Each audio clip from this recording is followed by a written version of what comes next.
Okay, we're gonna design this character a little bit more. So I went out and got some reference for the platypus. And you can see his beak. It almost looks a little more like a caiman or crocodile with a thinner beak down here. And you can see with our platypus reference that their bills are quite wide, especially up around the top. And it's really strange chin. And I think they do like an echo sound. They have like little um, parts in the bottom of the bill where the water can, when they like snap their bill on the surface of the water, claws, crazy kind of evil looking skull.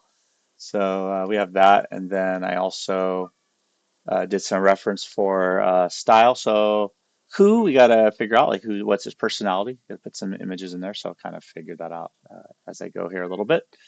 Um, for actual visual style, I was mixing together the Book of Life, some I still have Kubo in it. I should say Fabulous Mr. Fox or Fantastic Mr. Fox.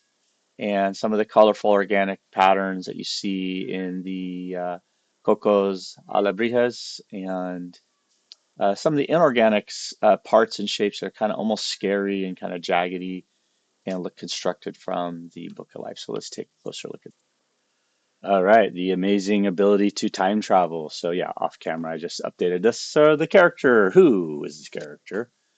It's a rascally, devious, thuggish, impish wizard's familiar. Some street urchin, ragamuffin vibes. And now we can go back to the physical. What of the platypus and the stylistic visual development. So yes, fantastic, Mr. Fox. The Book of Life is here with some edgy inorganic parts and shapes and patterns. You see they got like metal pieces and gears and clearly constructed of different objects that are not cellular or biologic in nature.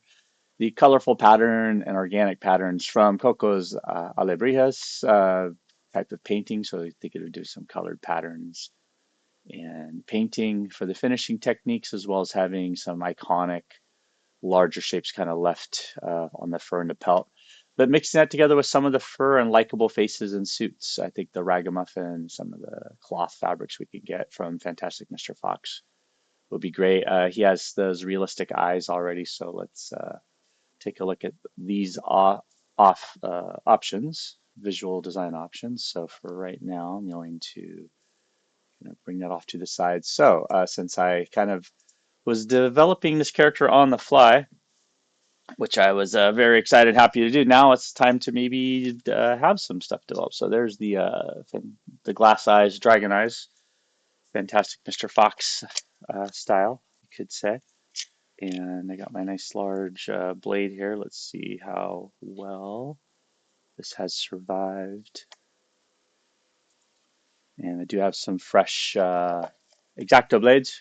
Again, remember, you get these for like $1. Get a brand new fresh blade while you're working on this. You're going to be slicing and cutting.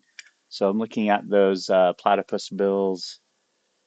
The size, I'm just going to kind of do a little sawing action here and maybe curve back into the throat as I go. Go. Rock it a little bit. Try and get a nice clean cut whenever possible. And then as needed, I'll go in here with my smaller blade and we'll slit his throat. Ah, there we go. So you see that's again, these little tiny sharp ones, brand new, are really sharp. So just watch yourself when you're done with those. There we go.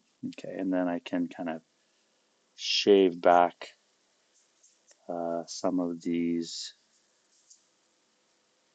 foam shapes that are a little too jagged. And basically, at this stage, you can carve your character and sculpt the foam using the razor blades. So that's kind of what I'm doing here. And yeah, it's bigger one. Even after I sharpened it, it's got adhesives all over the side, so it's not cutting as nice as I would have liked. So, but it has that larger cutting surface, so I'm just going to kind of run with it for now. And flying, there we go. Got it back on that side, not quite to that side. And if, oh, that's it is stuck to the side. Static electricity. Yeah, if only there was a magic symmetry button in the real world. Save a little bit of time. Resist the AI and the robots. There we go. And so, yeah, I'm just going to take my time here for a few minutes and I want to cut in some of these more recognizably platypus shaped skull and head and hand forms. It also gave me some ideas for how to finish the feet, so we're going to look at that as well. And then we'll continue with the foam buildup. I had done an experiment on one arm, so yeah, you can just rip it off. You can see how well, wow, look at that. That adhesive really sticks nicely into that metal. And at any time, I keep my shop vac handy here, so as needed, I can come in here and I can just vacuum up.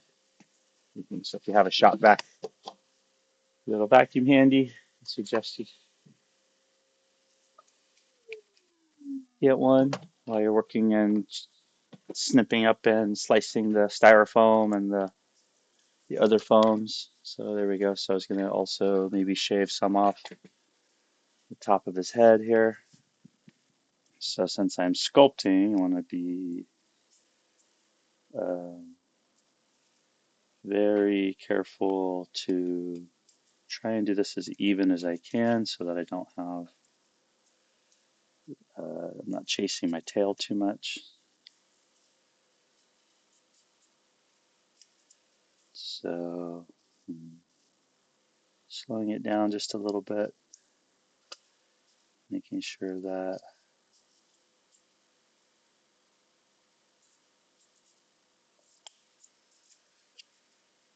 there we go.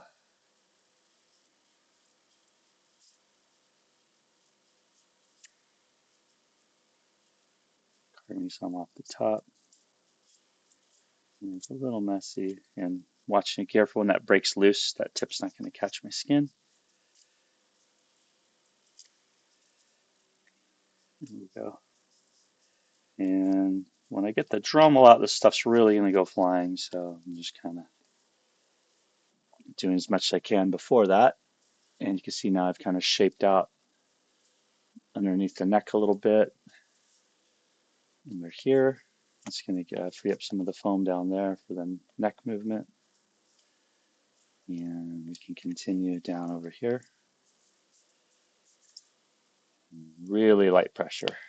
Really light pressure with the brand new blade. And it's cutting through like butter. There we go. Leave his cheeks a little full there.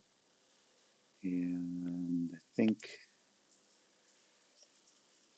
this gives his head a little bit more of an interesting shape.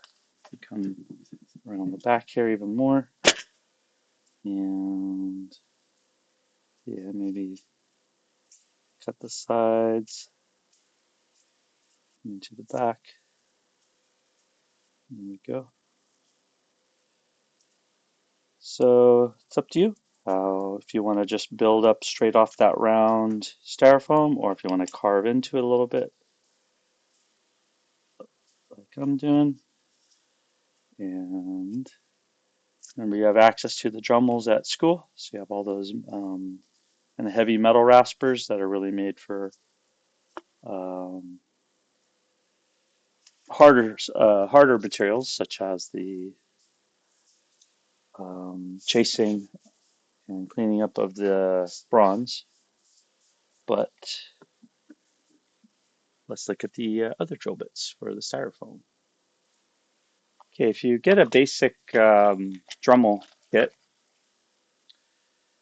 see, I think this one with the easy lock sanding and polishing, I think I have a bunch of, I threw all my stuff in there, but you can get a little kit for about $15 and it will last you just about 10, 15 years. So great investment to get Dremels.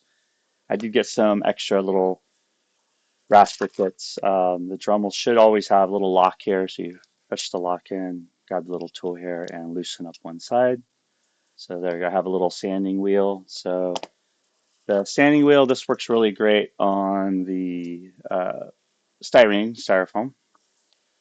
So I'm going to put that in my little USB. You can also get these little guys. The Hardell, I think this one was $15. A great, another great investment. So it's a USB chargeable, and it has a pretty good usage on the battery. And I just tighten it with my fingers. I don't even need the tool on these guys. So for this one here, now when I'm doing this, I will try to angle. I have my dust booth set up over in the corner, but I'm not going to use that for this demo. But I'll try to set up my vacuum cleaner so that when I turn it on, you'll see it's just going to kind of gather up the styrofoam as it goes flying off. So you can see it kind of, hopefully you can see that. Yeah, it's kind of flying into the vacuum cleaner.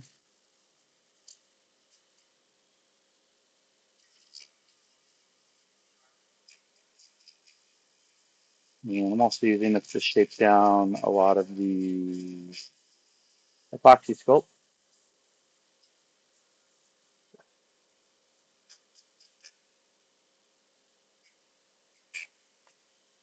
And I got a little big out towards the end. You can see it's kind of lopsided. So it's kind of up to me on the reference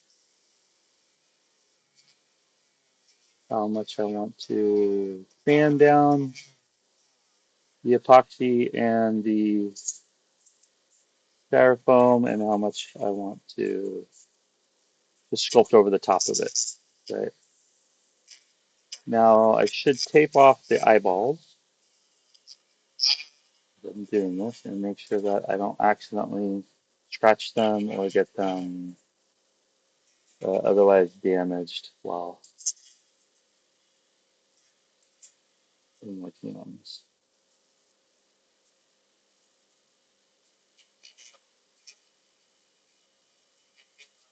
There's a little powdery mess that's going right, mostly right into the vacuum. Like I just want to kind of flatten the top of his head a bit. And just grab this and powder him up. There we go. Just a little bit. Go under the neck here. I got some rather sharper um, angles, and I want to soften all those angles down. Take it right through styrofoam and the epoxy.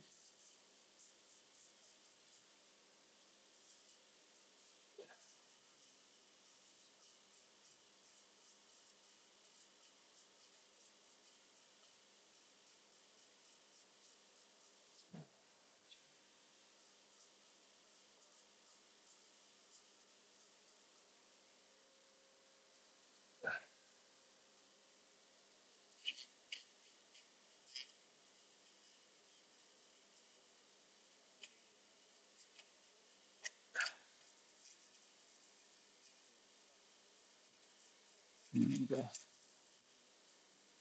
so yeah, this shapes the shine really nicely. Now, I'll stop here in a moment and I'll try the, see, it's really changed the shape of his head now.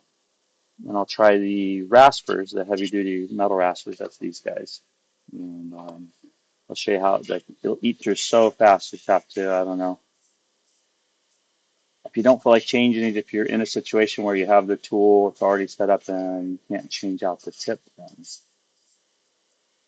um, you might be stuck using that on this. It'll be good for the epoxy, but the styrene, it might just like create a huge divot in there. I'm not sure. So we'll give it a shot here in just a moment. In the back of the head. And it's a little powdery, so you can, a little dusty, you can get them you could stay into the metal, I think, the top of the hoop there.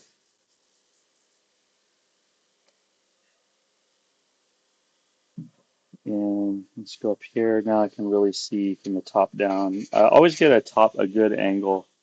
I could see exactly where, um, what my shape is, like what I'm looking at. If it's uneven.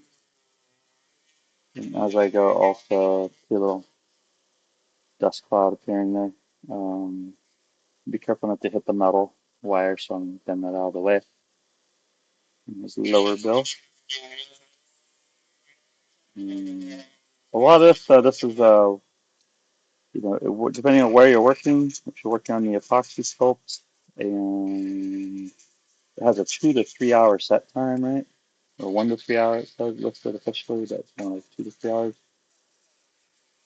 And I did not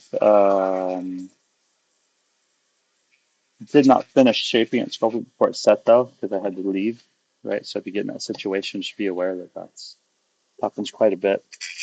So try to plan out your time so that you get the shape you want, so you don't have to sand it as much. If you can sculpt your epoxy to the shape you want the first time, then you won't have to do this step as much.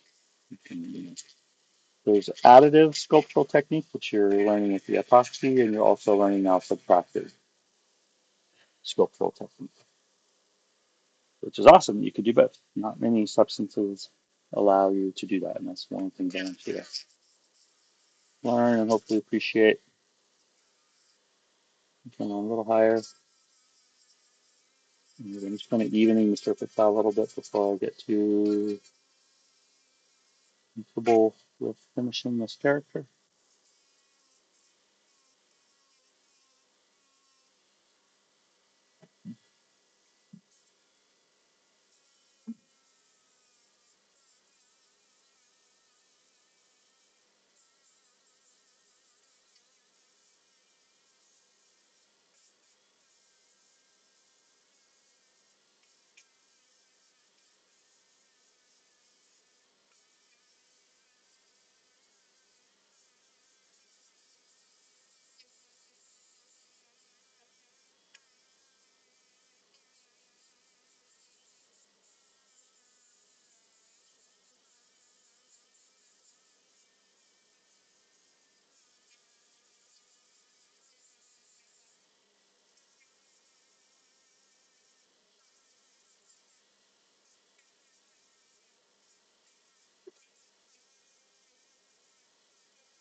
There you go. And maybe down the middle here, looking at my reference, maybe that should be lower. Let's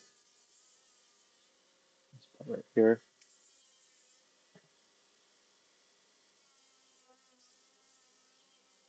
Similar to how there's like a little dip there with the duckbill of the platypus.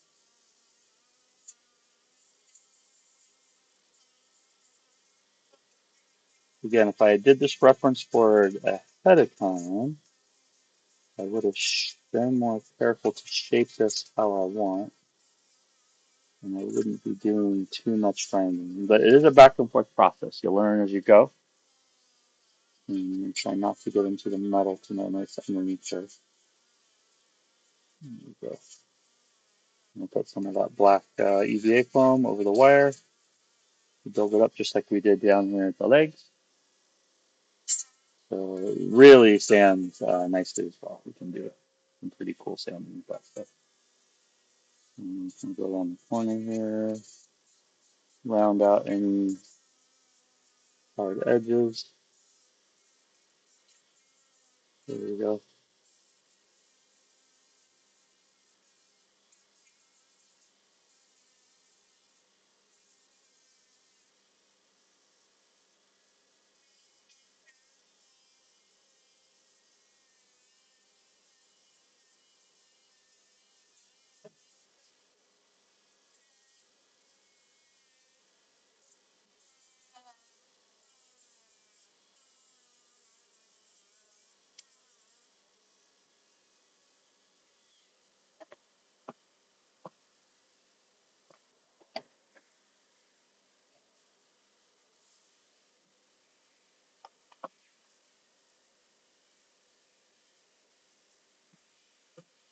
Hmm.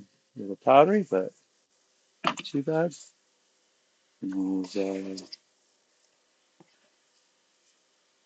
yeah, a big like when I grind a lot when I'm looking on a bigger piece or just a ton of sanding, grinding, and shaping to do. Not really. makes sense for me to get it as I go a little bit. You're not sitting in a pile of the stuff because it'll get into your other materials, and you want to be conscious of that dusty material getting in. Go ahead and stick that in there. All right, so that is a much more interesting shaped head. Let's turn that off for a moment. It's a little flatter on the top, curve up to the back, behind the eyeballs, right in here. I think right here. Let's maybe take a little bit more off there.